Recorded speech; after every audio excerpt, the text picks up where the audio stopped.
Showtime!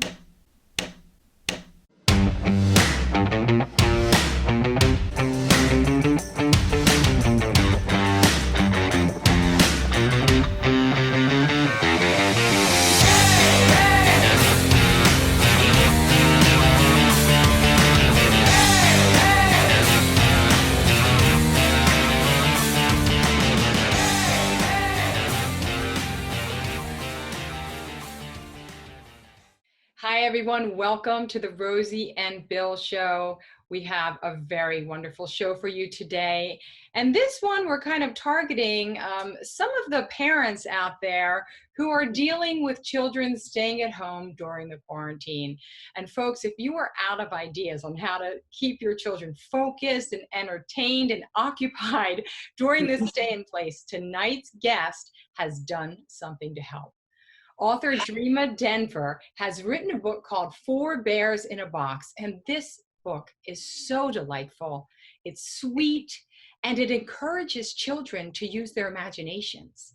Yes, it does. I am so, this book has ended up being so timely in ways that I and the publisher never, ever, ever expected. It is, now we have kids quarantined, kids at home with siblings, parents and kids together all the time.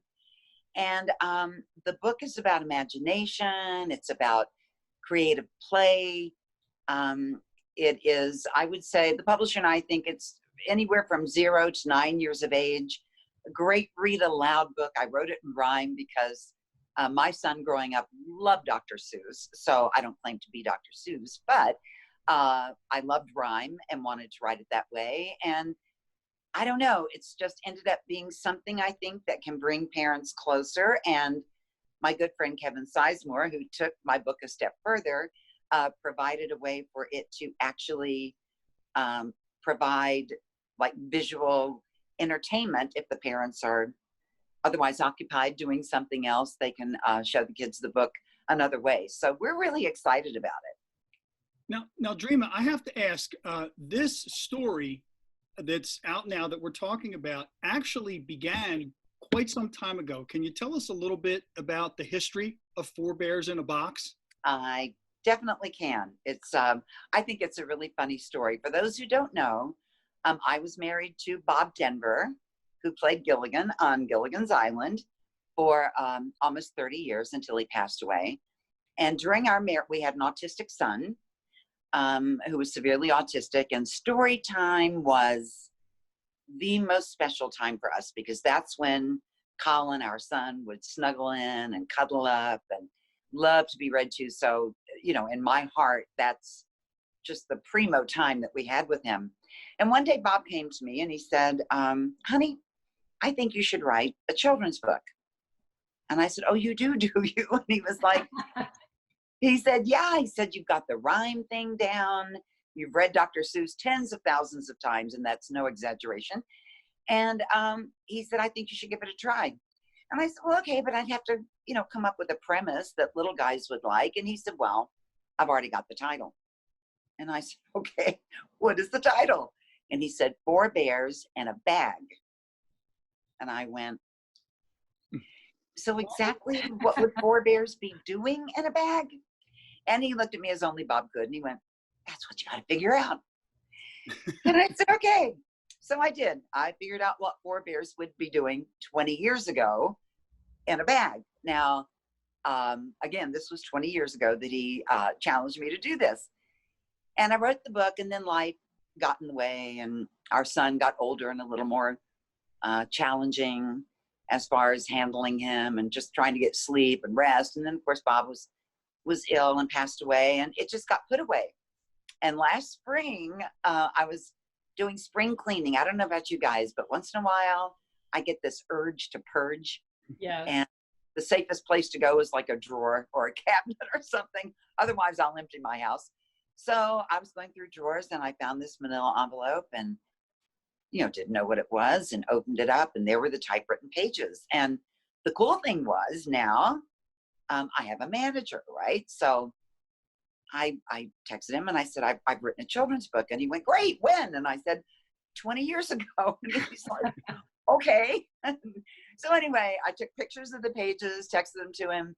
He found a publisher who believed in it and loved it, Headline Books, right away. I got an illustrator that I'm just, Ashley Belote, who illustrated the book, is just magnificent. She's just wonderful. So just everything fell into place. It was like boom, boom, boom. And there it was. Except the editors came to me or got in touch with me and they said, you know, Dreama, nowadays, kids don't know what a brown paper bag is. And I thought, they really don't. That hadn't even occurred to me. And he said, so would you be willing to change the title? Now, I was kind of married to the title, emotionally connected to the title.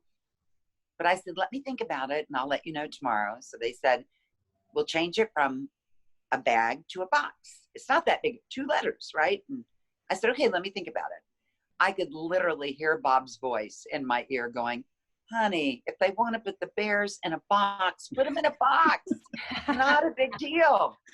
And I literally could hear him saying that. So they required rewrites, of course, revisions, because now the bears were leaving the bag and they were going into a box. But it made the book so much more creative and fun and imaginative. And suddenly the box, the brown cardboard box, anybody with a kid knows that kids love boxes and play in boxes more than they play with whatever came out of the box.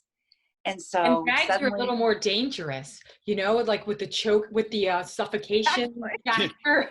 Exactly. We didn't want kids putting bags over their heads. That wouldn't work, you know. So no, they had very good reasons for the change.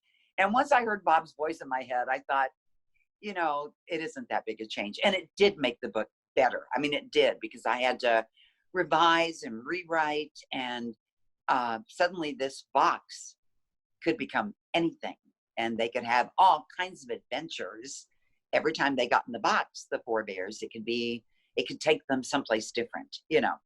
So it was actually, it all worked out exactly the way it was supposed to work out. Well, Dreama, I have a question. First, this is kind of a little off track of where I wanted to go with this initially, but I want to know, why didn't Bob write the book? Why did he come to you? Because he thought I was a good writer and he knew I loved to write.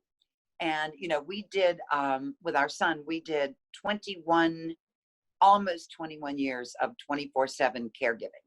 So we took care of our son from day one. And you guys know, I'm sure you know, creative people need a creative outlet. And he knew that I needed something creative to do. So I think that's part of the reason. Plus, the plan was he was going to illustrate the book. And there are a couple of surprises in the pages of the book that literally brought tears to my eyes when I saw them. And part of that would be, I don't know if I should spill the beans or not for people who might want to get the book, but his How about sketches, there's a guest appearance? Yeah, and a little tribute. A little tribute. Exactly. A little tribute to him, and of Your course his sketches, you know. So I had somebody say to me the other day that this book brings generations together, and I hadn't thought of it that way, but I think it does, because, you know, the grandparents grew up with my husband. They loved Gilligan's Island. They were fans. Even the parents, if the parents aren't too terribly young. So I think it does, even if the little kid hearing the story and seeing the art that we're talking about right now, even if children don't know exactly what that is, their parents and grandparents will. And so it sort of brings everybody together. Now, one other thing too, Dreama, that I can't help but think of is the fact that you just talked about everything coming together. And could there have been a better time for all of this to come together than right now? No, it is so much more timely than we ever dreamed it would be. I wanted to write something that was magical and something that would trigger a child's imagination and have them go beyond just sitting around looking at their, you know, parents' iPhone or playing on the iPad or the computer or something. I just wanted something magic. I wanted to put something good out into the world for our kids. And that was the that was what I was doing. And then my official launch of the book was supposed to be March in Houston, Texas. And of course that got canceled. And then we were supposed to go from the Texas Library Association conference to the American Library Association conference in Chicago, and that got canceled. So suddenly we were having to think outside the box, and how to get, like everybody's doing right now, how to get the word out, how to launch the book, you know. And the fact that it launched during a time when I think parents and kids, we always need this, but I think right now that closeness, that cuddling up, that being alone and having, you know, an imaginary adventure together, I think right now it's always important, but right now even more so, I think. You know, Dreama, the expression "there are no coincidences" comes to my mind when thinking about this whole scenario, because now you are really you are right, I think, getting it out there to children and parents and families at a time when they do really need it, and when it's important because children aren't in school to find ways to stimulate their imagination. And we should mention that Kevin Sizemore, who is a phenomenal actor, but he also is a producer as well, and he does a lot of many things on the other side of the camera, has kind of got behind this because he loved the book. And then he got in touch with Charlie Adler, who is this incredible, one of the top voiceover artists in the United States. I think he is the top voice actor. One. Okay, well, he is phenomenal. Buster Bunny, Candy Tunes, cow, chicken, Red Guy.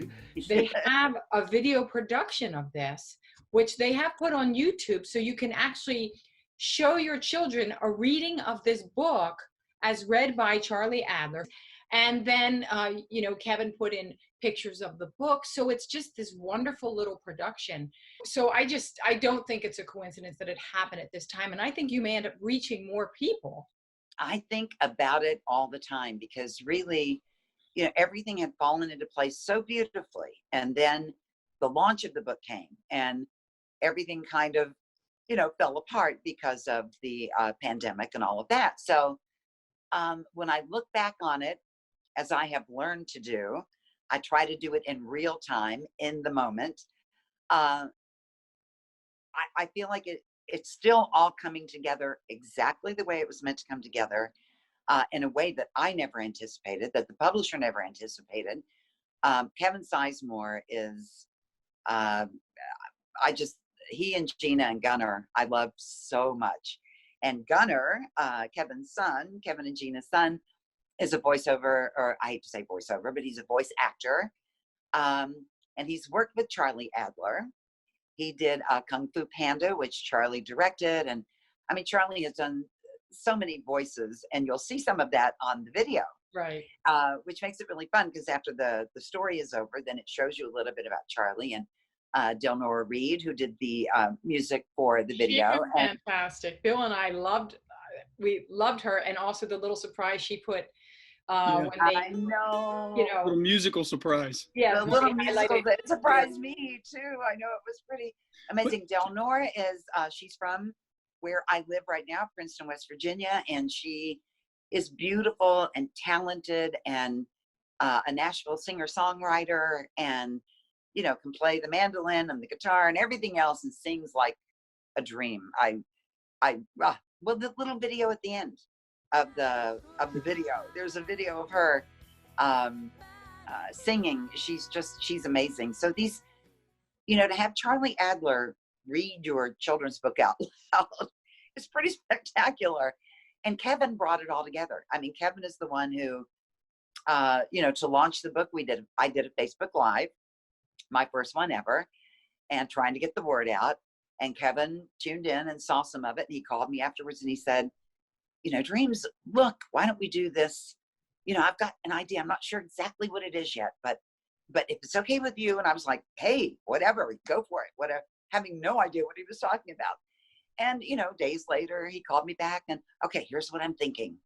And it was above and beyond anything I could have imagined for this book. And so timely and really wonderful. And I think all of us, Charlie and Kevin and myself and Delnora, we all feel like we're putting something good out into the world. And really and truly, what could be better, honestly, than putting anything good out into the world? You know, we need it. The world needs it. We absolutely do, Dreama. And you know, another thing that I was thinking about too, as we were just talking about the video, which Mhm. is fantastic. But and maybe I'm old fashioned, but I think that it doesn't have to be either or. I think this experience needs to be both. I think parents need to pick up this book and read it to their children, whether they do it before listening to Charlie do it or after. And there's a call to action at the end of the video that I think can help explain why what I'm saying is very valuable. And it just, to me, completes the experience for mom or dad or grandma and grandpa, whoever, to read Exactly. to the child and then watch the video, because so many other things we just, here, go watch the television or go watch your computer. It's good, Exactly. but that takes Exactly. away from that experience of reading it, which I just think is so important. And this is the ultimate experience for that, I believe. Holding a book in your hands.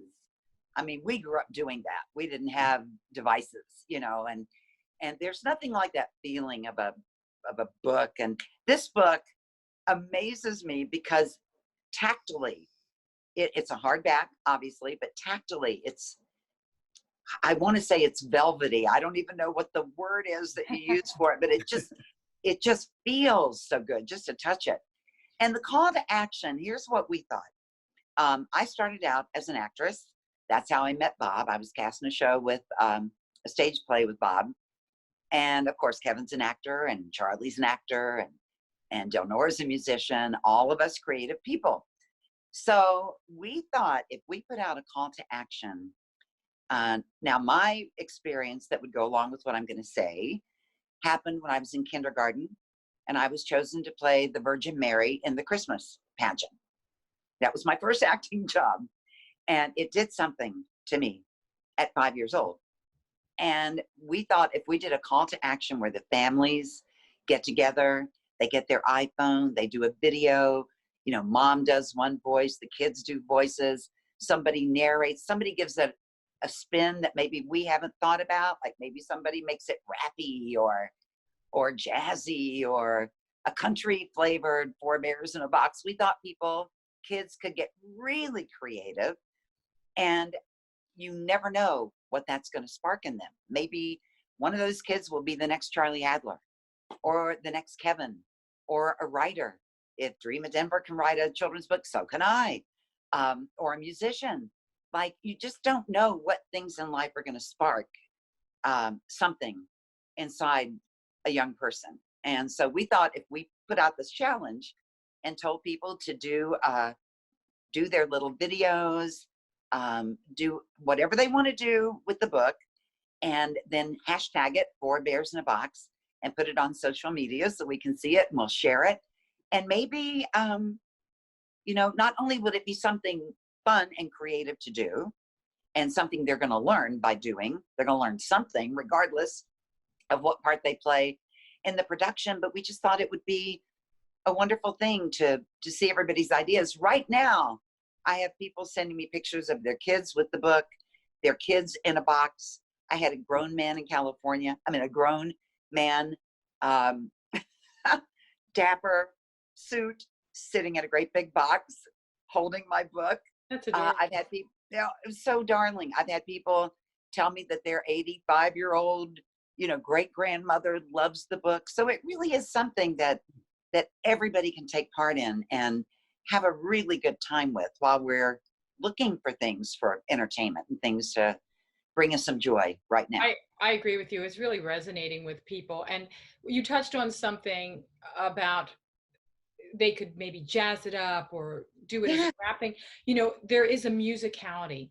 And two things on this. One is just the comment that I think it's a great thing for children either to have their parents read it to them, or if they're old enough to read it themselves, to hear that musicality, that because it's written in rhyme. But I think also, exactly. was it hard to write in rhyme? Rhyme is really, I loved it because I love rhyme. But it was interesting because sometimes you get, like, I'm working on a second Bears book now, and I'll get an idea about, ooh, this is what I want to have happen. And then it's like, okay, but I've got to rhyme it all. I can't just say what happens in like normal conversation. I've got to make it rhyme. And sometimes that can be challenging, but I think when you do, I think, like you said, there's a rhythm. And I think kids can get into that rhythm, and whether they would do it in like their musical background, like I just said, could be, rap, or it could be pop, or it could be whatever it is that they love for the book. We did it, Del Nora did it with a mandolin, and it was lovely and special, but you can put your own spin on it, which I think is, I mean, I wish I could go do that. If we hadn't done it already, we'd do it again. I'm telling you, because I think it's such a great idea. Well, it is. And, Dreama, I was just thinking of bringing up the whole concept of a call to action. And ask you to give us a little bit of a call to action, or more importantly, to give our viewers a call to action. But before I do that, I wanted to see if you might be able to come back and join us for another episode, because there are so many other things that we want to talk with you about. You mentioned, I believe you dropped a hint that there could be another Four Bears book coming. There's another book that you've written in the past that we want to get into. So many other things. Yeah. But I don't want to take away from what we're talking about now, because this is just this is priceless. It really and truly is the opportunity. You guys are awesome. I would love to come back and be with you again, because they're really, I mean, we've got the whole, Gilligan years that we can. Bob and I, we were married just shy of 30 years, so there's a lot to tell there. Yes, we would love to talk to you about that. We, the time goes by so quickly, but we have all these questions we want to ask you, but we, no sense in rushing. We can have you come back another time. Well, and I don't talk very much. I'm sure Neither do we. That, right? Ask me a question and off I go. So yeah, it takes 2 or 3 shows to get it all in, right? Well then, so here's my last question then for you, Dreama. Okay. For the parents, the grandparents, the aunts, the uncles, whoever it is that wants to get this book for their special child, how can they go about doing that? And where can they watch it? Okay. All right. Well, that's good. The book, if you would like the book to be autographed, you can go to bobdenver.com. That's pretty easy to remember. And I get it there. And that way it will be signed with a little personal note. If you don't care about that, if you just want to get the book, you can also get it on Amazon. So that's a place to get it if the signature and the autograph doesn't matter. And as far as the video goes, now it's on YouTube. It'll be the first thing that comes up. There's a couple of interviews about that, but the one at the top should be the actual video itself. And it really is, parents, give yourself a little bit of a break and, let the kids watch this, and then do something with it. Do something really cool and let us hear about it. Absolutely. That's wonderful. Well, Dreama, we want to thank you so much for joining us and sharing this very special book and production with us. And we thank you for what you're doing to give back and to help in the way that you can by sharing your creativity during this very difficult time for a lot of people. And we do look forward to having you on the show again. I look forward to coming back. And you guys, thank you for having me this time. And thank you for promoting this project, because it really is timely and it's worthwhile. It's something I think that young people need right now. And you guys are part of the reason that we're able to get the word out there. So thank you so much. We're happy to do it. It's our pleasure. Folks, thank you for tuning in, and we will see you next week.